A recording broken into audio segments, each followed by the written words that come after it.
Hello to all the English learners over there. Welcome back to my channel. I'm your English companion Arshi. Let's continue our active and passive voice series and learn how to convert had in passive sentences.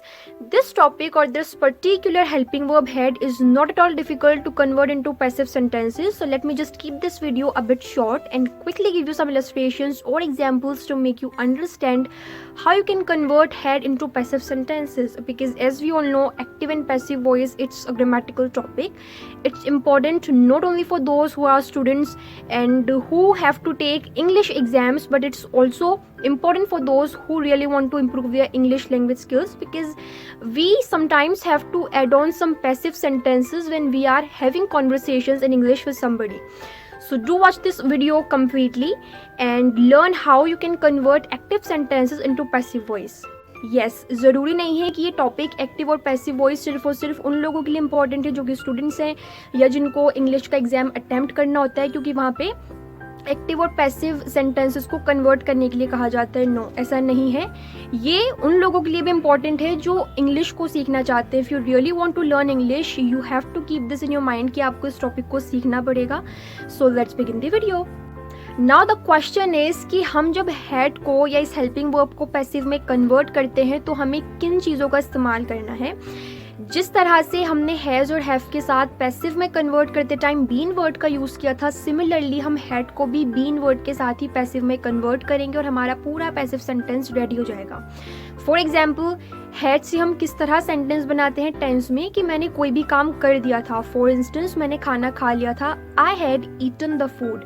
तो इस sentence को जब आप passive में convert करोगे तो आपको सिर्फ और सिर्फ हैड के साथ बीन लगाना है, क्योंकि हैड में या फिर डिड में इन हेल्पिंग वर्ब्स में कोई प्रॉब्लम नहीं होती है कि आपको सब्जेक्ट के अकॉर्डिंग इनको चेंज करना है। तो आप बिंदास सिर्फ बीन लगा के किसी भी सेंटेंस को पैसिव में कन्वर्ट कर सकते हो। जैसे कि मैंने खाना खा लिया था, I had eaten the food had been eaten by me. खाना मेरे द्वारा खाया जा चुका था, तो ये पैसिव में कन्वर्ट हो गया। उसने किताब पढ़ ली थी, she had read the book had been read by her. किताब उसके द्वारा पढ़ी जा चुकी थी। रोहन ने पौधों को पानी दे दिया था, Rohan had watered the plants had been watered by Rohan. Mummy ने खाना बना लिया था, mom had cooked the food had been cooked by mom.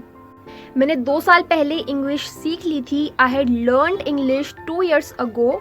English had been learned by me 2 years ago. मैंने कार खरीदी थी, I had bought a car had been bought by me.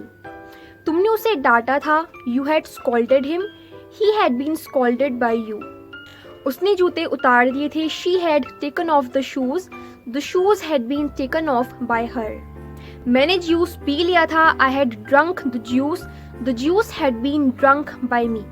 तो इस तरह से आप हैड को सिर्फ बीन लगाकर पैसिव में कन्वर्ट कर सकते हो। अगर आपको टेंसेस आते हैं तो एक्टिव और पैसिव आपके लिए चुटकियों का खेल है। आप बहुत इजीली, अगर आपको टेंसेस के सेंटेंसेस बनाने आते हैं या मॉडल वर्ब के सेंटेंसेस बनाने आते हैं, तो आप बहुत इजीली एक्टिव सेंटेंसेस को, चाहे वो किसी भी टेंस को बिलोंग करता हो, पैसिव में कन्वर्ट कर सकते हो। मैंने आपको सिर्फ थोड़े बहुत एग्जांपल्स दिए हैं क्योंकि बहुत इजी टॉपिक है, और जब कोई भी चीज़ इजी है तो हमें बहुत लेंथी उसको बनाने की नीड नहीं होती। But yeah, if you really want to learn English, you will have to work hard. आपको प्रैक्टिस करनी होगी सेंटेंसेस को फॉर्म करने की। इसी तरह से आप इंग्लिश सीखोगे, क्योंकि ये एक लैंग्वेज है, आप झट से इसको नहीं सीख सकते। चाहे आप वीडियोस देखकर सीखो, चाहे आप खुद से किसी स्किल के थ्रू उसको सीखो, रीडिंग, राइटिंग, लिसनिंग, कुछ भी करके आपको हार्ड वर्क करना पड़ेगा। एंड यस, अगर आपने मेरी राइटिंग स्किल सीरीज़ नहीं देखी है, डू वॉच इट। ये एक बहुत ही अमेजिंग टेक्निक और स्किल है आपकी इंग्लिश या किसी भी लैंग्वेज लर्निंग जर्नी को इम्प्रूव करने के लिए। आई होप आपको मेरी वीडियो पसंद आई हो, आपको वीडियो से सीखने को मिला हो। If yes, then do like this video, do share this video with everybody. Do subscribe to my channel for more such amazing और interesting English lessons in future। और कमेंट में मुझे ज़रूर बताना आपको मेरी वीडियो कैसी लगी। मिलते हैं नेक्स्ट वीडियो में, तब तक के लिए बाय बाय।